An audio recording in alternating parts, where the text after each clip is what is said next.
Salut, nous sommes en novembre. Est-ce que vous savez ce que ça signifie pour la France qui fume et qui veut arrêter? Oui, je m'adresse à la France qui fume et qui veut arrêter. Quoi, tu crois qu'ils sont genre 9 ou 9000? Ou allez, 900 000? Eh ben non, ils sont 9 millions. Enfin, vous êtes 9 millions en France à vouloir arrêter de fumer. Franchement, j'en chialerais. En vrai, ça me rend triste et je ressens beaucoup de colère. Et d'injustice. Et de compassion. Libre à ceux qui veulent continuer de fumer, c'est ok. Mais bon sang, les autres, les 9 millions d'autres qui veulent arrêter de fumer.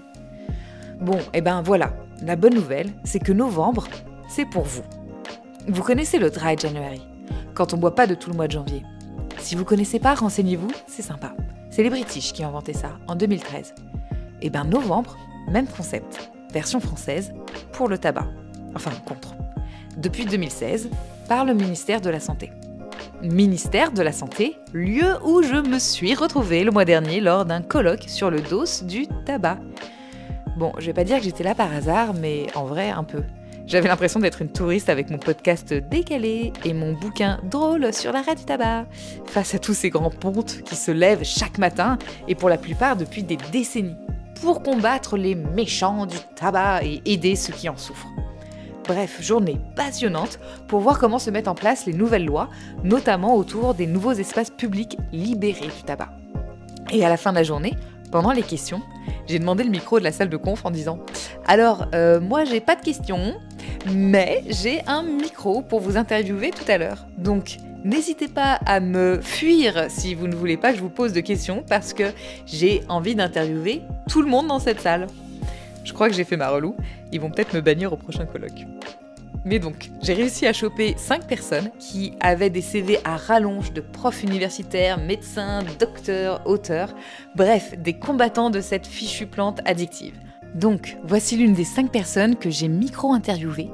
Les 5 interviews seront réunies en un épisode le dernier lundi de ce mois. Bonne écoute!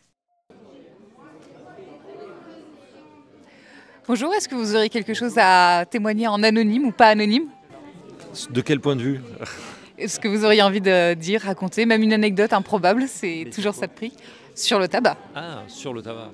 Sur l'arrêt du tabac. Lui, mon interview numéro 3, c'est Loïc Josserand. Il parle beaucoup, on l'adore. Il est évidemment comme tout le monde ici, sauf moi, docteur et professeur. Et même il fait plein d'autres trucs que doctorer et professorer.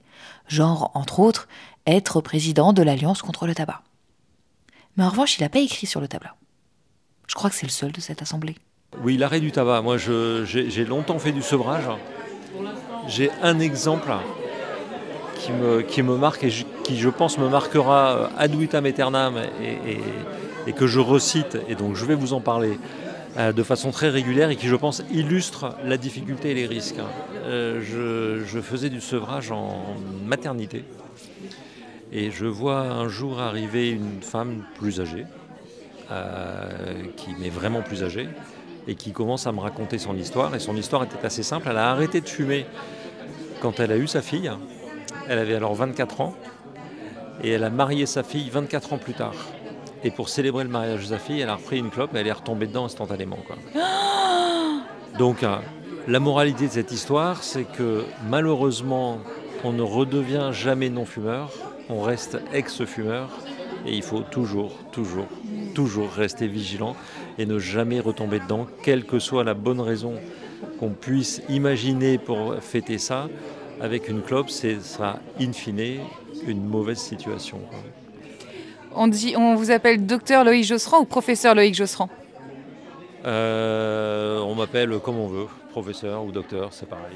Et est-ce que vous êtes le monsieur anti-tabac autour de vous, donc les gens n'osent pas fumer devant vous? Ah non, absolument pas, quoi. Mon combat, ce ne sont pas les fumeurs. Le fumeur dans cette histoire-là, j'envoie un petit mot, quoi, merci. Si on coupera ça au montage, bisous. Non, mais j'assume tout.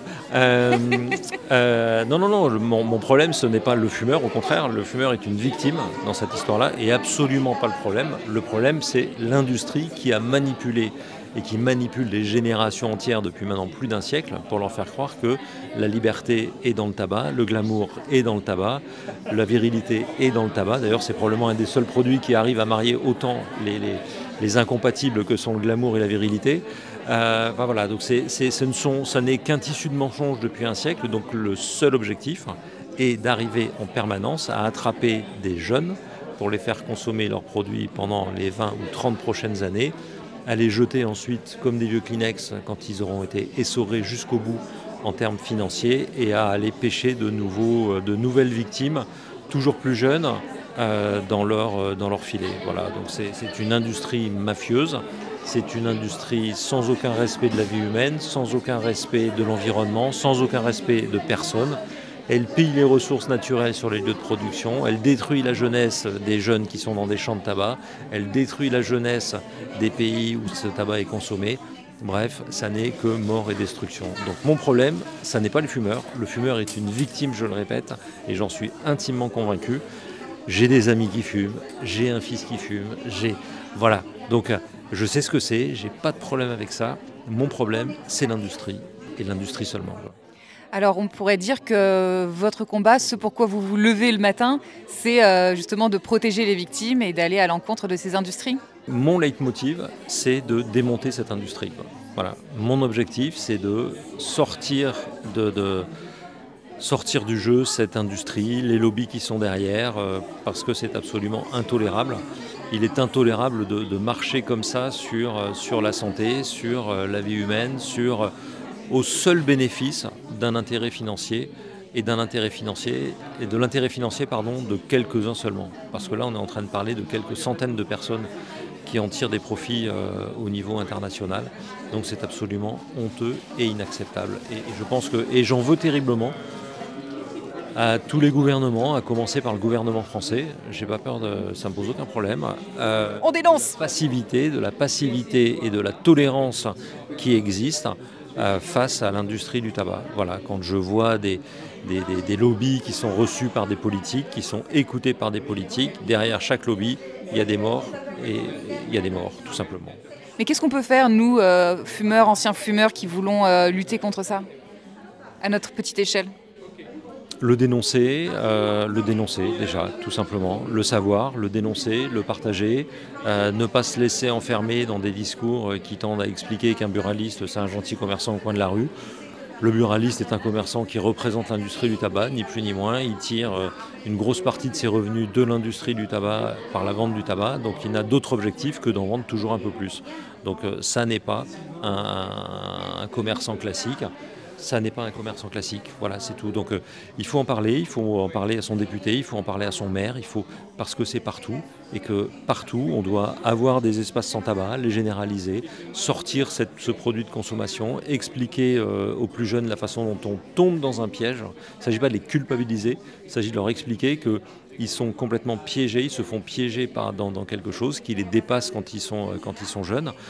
Et à nouveau, je ne prône absolument pas la culpabilité, il ne faut pas leur parler de mort quand on a 15 ans, qu'on commence à fumer. La mort, c'est très loin, et même si on te dit tu vas mourir plus tôt parce que tu fumes, le plus tôt est quand même extrêmement confus. En revanche, expliquer qu'à l'autre bout de la planète, il y a quelqu'un qui ne va pas aller à l'école, qui ne fera jamais d'études, qui va mourir à 25 ans parce qu'il a planté du tabac dans un champ, qu'on a pillé des ressources, que la pollution générée par cette industrie est l'équivalent de celle d'un pays comme le Pérou, que ça tue la vie marine, et in fine, que ça détruit la vie à la surface de la planète, tout simplement, quoi. Donc cette dimension environnementale est probablement aussi une des dimensions très méconnues, mais probablement aussi à mettre en avant de façon très forte, quoi. J'ai une dernière question avant de vous laisser, parce que j'ai l'impression qu'il y avait plein de personnes qui voulaient discuter avec vous et qui sont parties. Est-ce que vous pouvez nous donner un peu d'espoir, de nous montrer que quand même il y a des choses qui évoluent, que les lois, ça finit par avancer? Parce que j'ai eu l'occasion d'interviewer un ancien employé chez un des cigarettiers. Et lui, il disait que l'État ne fait rien et que les industriels du tabac gagneront. Donc comment est-ce qu'on peut quand même trouver de l'espoir dans ce que l'État fait? On peut quand même y croire. Est-ce que vous avez vu des changements majeurs ces derniers temps? Mais oui, il y a des évolutions. Il y a la prévalence des fumeurs jeunes, notamment, baisse en France depuis maintenant un certain nombre d'années. Là où il y a donc ça, c'est un élément positif. Il y a une baisse de la consommation en France, il y a une baisse de la consommation du nombre de cigarettes aussi par fumeur, donc c'est pas non plus complètement neutre. Il y a néanmoins, au-delà de ces réussites, on a réussi à faire interdire la puff, hein, par exemple, qui était quand même un vrai problème parmi les jeunes.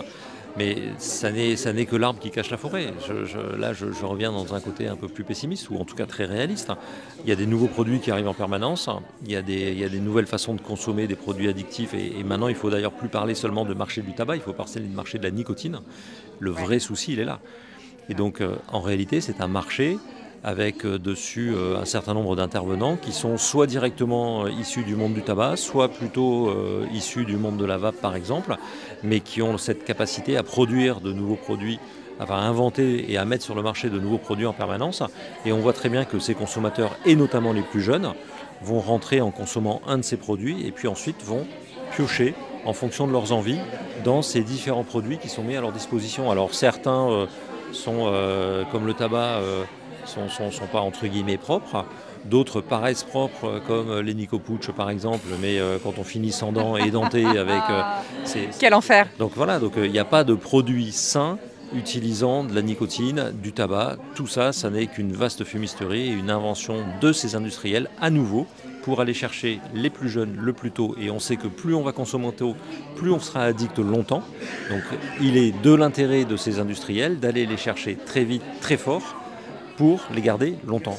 Et après, ils seront sur un marché où ils vont jongler entre les perles de nicotine d'un côté, les nicopouches de l'autre, la clope un coup, une cigarette électronique, une 9K de l'autre, etc. Et on s'en sortira pas et on restera là-dedans. Et j'ai interviewé que des gens qui avaient aussi écrit un livre sur le tabac. Vous, c'est quoi Moi, j'ai pas écrit de livre sur le tabac. Ah, bientôt? Pourquoi pas? Pourquoi pas, mais ça fait pas partie de mes objectifs. J'ai rien à vendre. Merci beaucoup, à bientôt. À bientôt. Voilà pour la capsule Mois sans tabac.